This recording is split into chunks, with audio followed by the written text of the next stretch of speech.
This is Akashvani. In the program Spotlight, now we bring you an exclusive interview with Secretary of Department of Administrative Reforms and Public Grievances, V. Srinivas, on Good Governance Week 2023. Interviewer is S. Rangabhashyam, anchor. Mr. Srinivas, a warm welcome to the program. So to begin with, let's start off with the vision of Prime Minister Narendra Modi on this occasion of the Sushasana Saptah or the Good Governance Week. The government is observing this week from the 19th to the 25th of December. Tell us about the vision of the Prime Minister.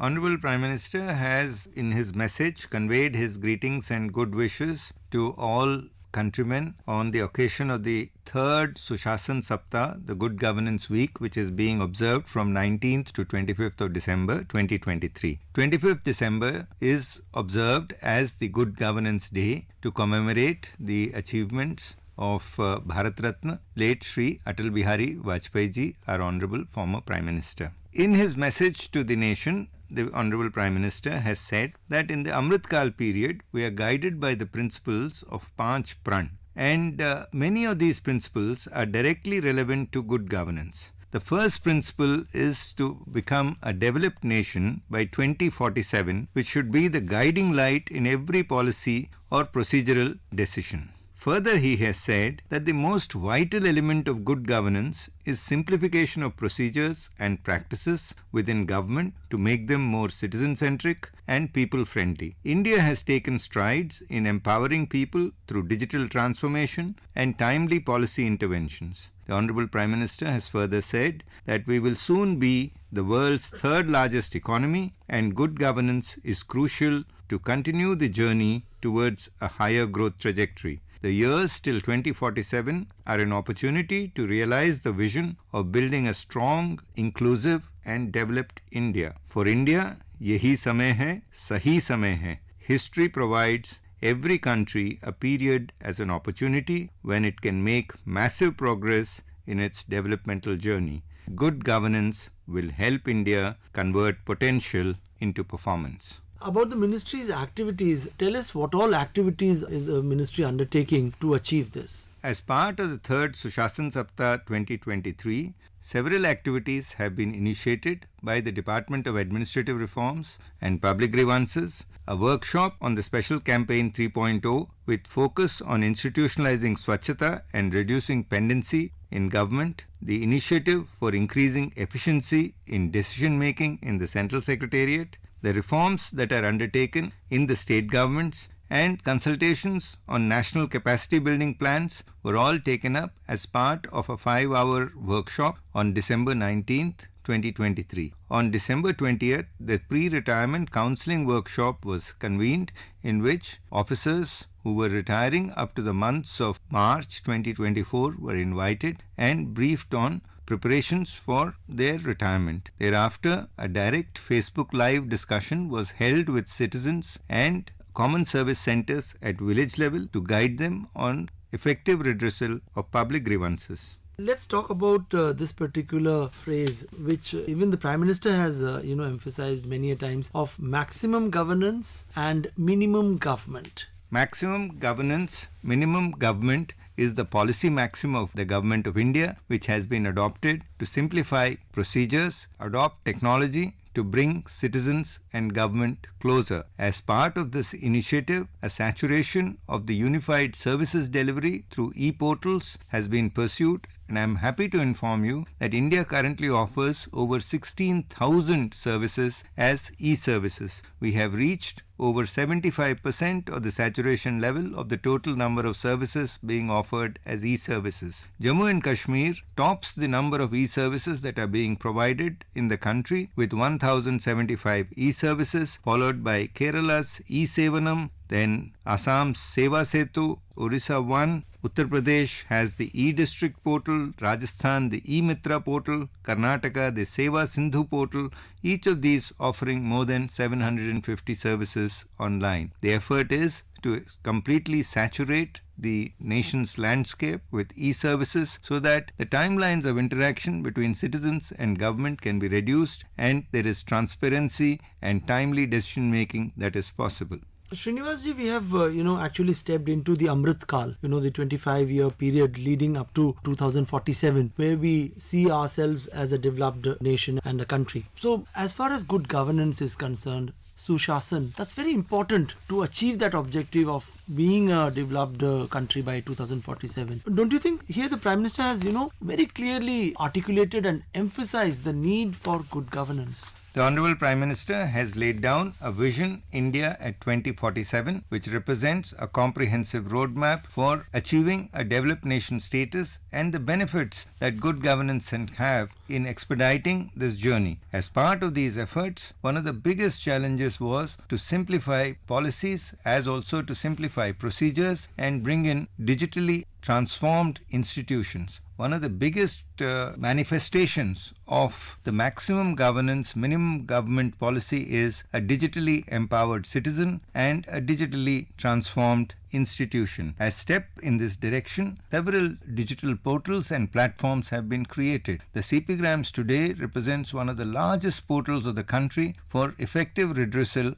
of public grievances. In a similar manner, the replication of good governance practices is being taken up through vast dissemination efforts like the regional conferences on good governance being held in various parts of the country, in which top administrators, district collectors exchange views on how dissemination of good governance practices can be held. As part of the Sushasan Saptah, a number of evaluation reports as also annual reports were released for dissemination. The annual report on CPGrams for the year 2023, the evaluation report of the Special Campaign 3.0, as also booklet on the journey of 25 regional conferences was released, along with the e-office analytics dashboard, which enables an effective monitoring and real-time data analysis of the e-office platform, was also released on this occasion. Srinivas ji, I'm sure our listeners would recall way back in 2014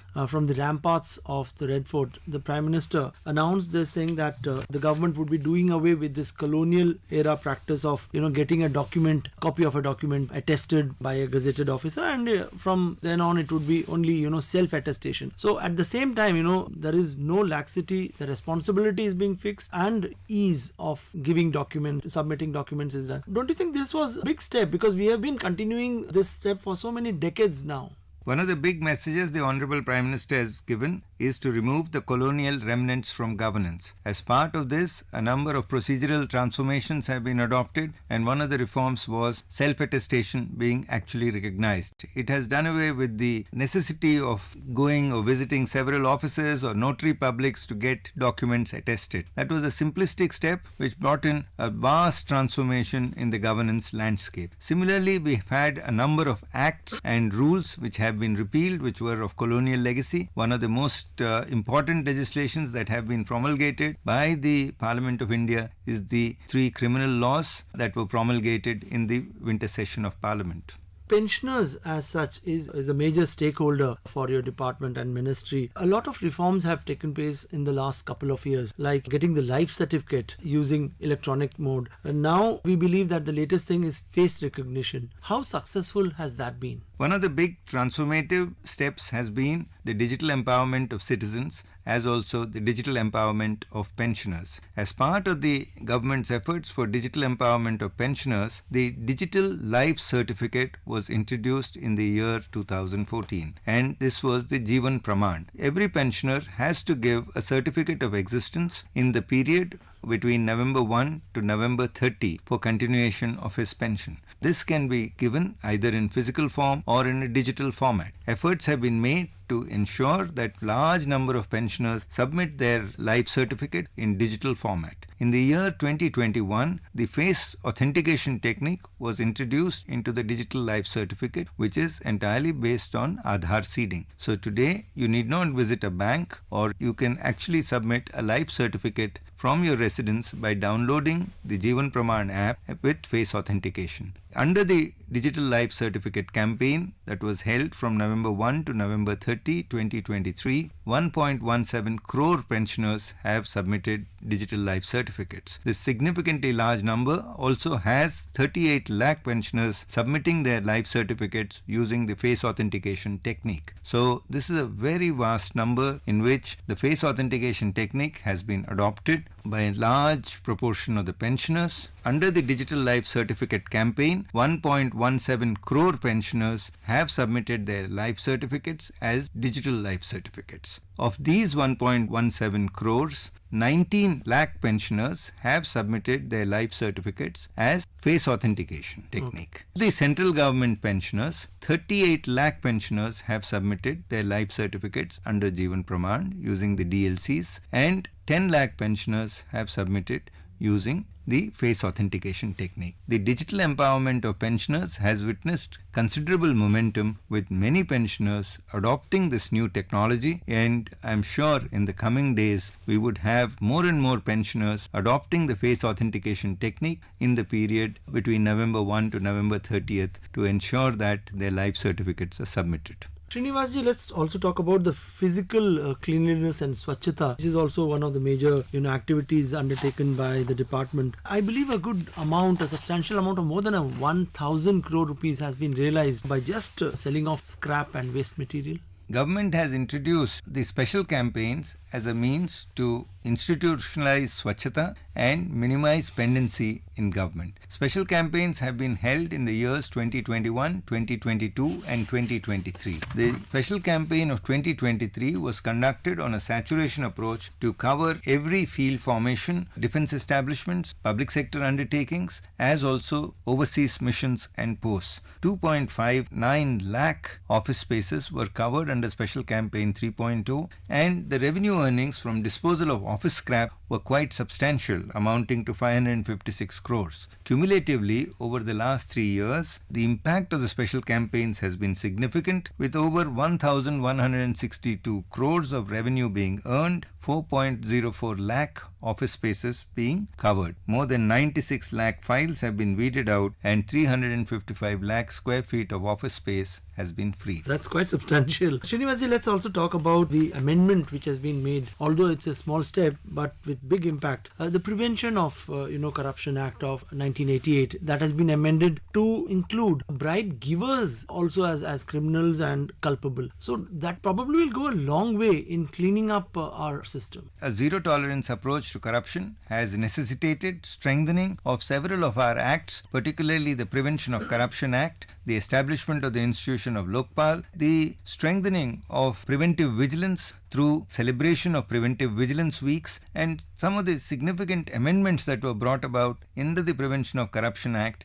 entail the amendment to ensure that the bribe giver is also equally culpable of the offence as compared to the bribe taker. Let's also talk about e-governance, e-filing and e-tracking. Without exception, almost all the ministries and departments have adopted e-file system and tracking system helped by NIC. They have helped in implementation of all this. To what extent would you say that kind of a paperless office now, although we do have physical files, but the ease of tracking a file, of taking forward a note sheet, all that has become much, much easier? One of the biggest transformations that the Central Secretariat has witnessed has been the adoption of e-office. We have witnessed a linear growth in terms of the e-office systems, in that the number of e-files that have been created have grown to over 32 lakhs. Today, over 90% of the new files being created in the Central Secretariat are largely e-files. Similarly, all receipts, almost 100% receipts, are being processed as e-receipts. The e-office analytics dashboard also monitors the average distinct levels through which files are moving, and the e-office system provides for monitoring the interministerial movement of files. Today, not only do you have the offices on e-office system, that is e-files, we also have receipts on the e-office system and interministerial movement of files, the distinct levels in terms of the delayering of the Central Secretariat, which are monitored on the e-office system, and all these were released through the e-office analytics dashboard that was launched by the government on 19th of December 2023. Thank you so much. Thank you very much. You were listening to an exclusive interview with Secretary of Department of Administrative Reforms and Public Grievances, V. Srinivas, on Good Governance Week 2023. The interviewer was S. Rangabhashyam, anchor. This program was produced and presented by the News Services Division of Akashvani.